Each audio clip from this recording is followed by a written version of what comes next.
Video is not what this YouTube channel is normally about.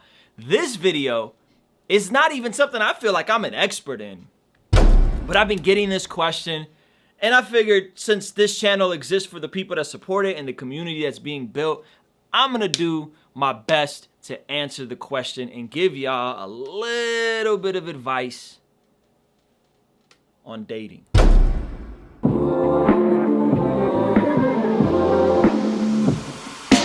Indy Jones, back with a trendy flow. I'm still trying to find my voice in this here scenario. Here we go. Yo, what's going on? My name is Ruslan. I'm a hip-hop artist, creative entrepreneur. I run a small mom-and-pop shop boutique label called Kingstream Entertainment. I do this channel to encourage, inspire, empower creatives, entrepreneurs, rappers, producers, all that kind of stuff. But I've been getting this question about dating, and maybe because I've been married for 10 years, I have a beautiful wife, I have an amazing 3-year-old son.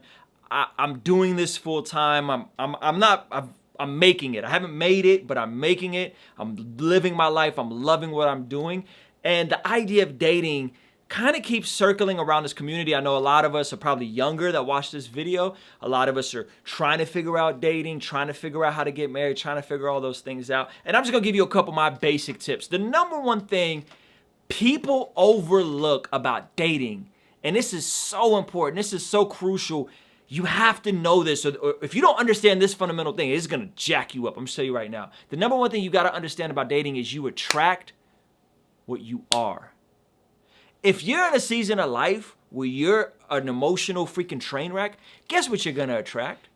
You're gonna attract emotional train wrecks. If you're in a season of life where the past 3 or 4 relationships you've cheated on that person, and you haven't dealt with that, you haven't dealt with the insecurity of why you do that, guess what you're gonna attract? You're gonna attract people that cheat on you and slide into other people's DMs. So you gotta know you're gonna attract what you are. So are you becoming the type of person you hope to marry someday?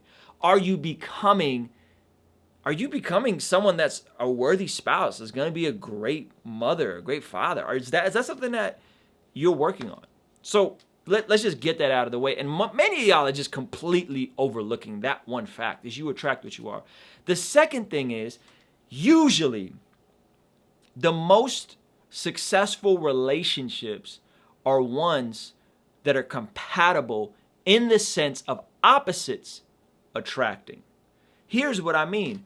I'm a very outgoing, extroverted person. I like to talk, I like to be heard.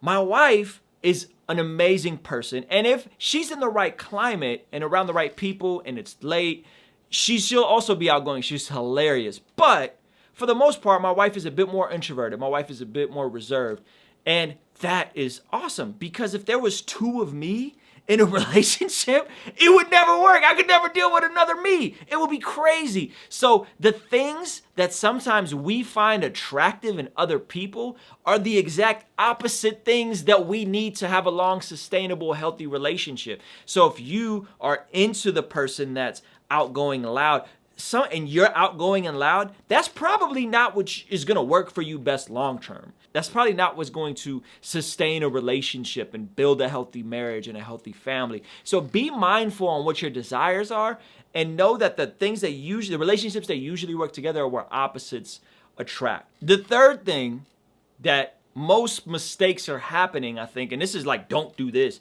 is a lack of healthy emotional boundaries, especially people in the faith community. Brothers, if you just met this girl, if she's not your wife, you ain't got no business praying with this chick. You got no business being up until 3 or 4 in the morning with her, just sitting and just looking at the stars. We're just gonna be romantic and look at, what are you doing?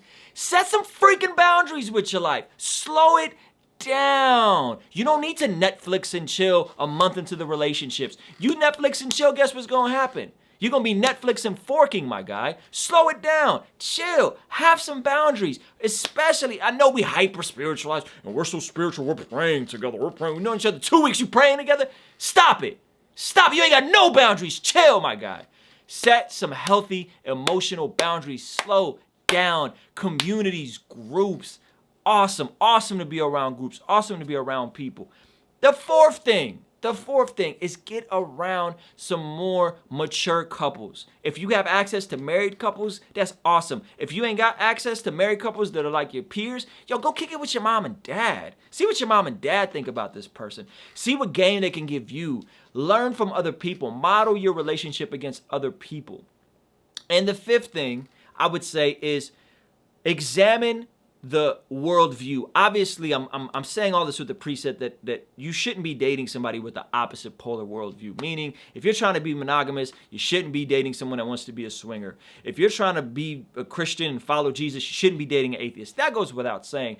But I think going a little bit deeper than that is, what is this person's value system on money? What is this person's value system on family? What is this person's value system on friendships?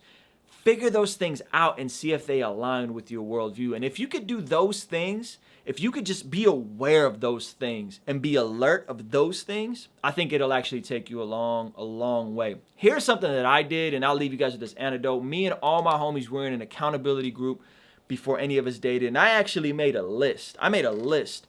Not a superficial list, not a, oh, she gotta be this tall, dog. She gotta be extra fly, bro. I didn't do that list. That's corny. I did a list of character attributes and things that I wanted in a wife. And I made that list and I shared that list with my homies. And when I met my wife, they and me had the conversation of, okay, where is she at? Is this who you want to be with? Is this who, is this who you want to be with? So I think if you're dating, man, don't date casually. Don't date just to date. You're going to get your heart broken. The world's going to tell you that you need to you need to test drive the car before you take it home. Like, that's nonsense. Have a plan, have a strategy, figure out the type of person you want to be with, and figure out who you are and have self-awareness for you, who you are in this season.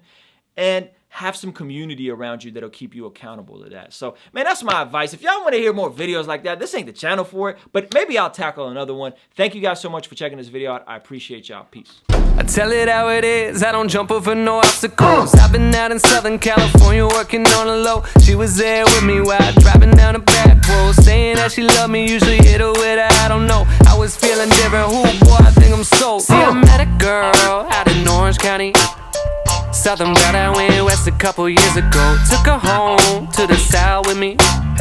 She played my song the whole drive to the radio.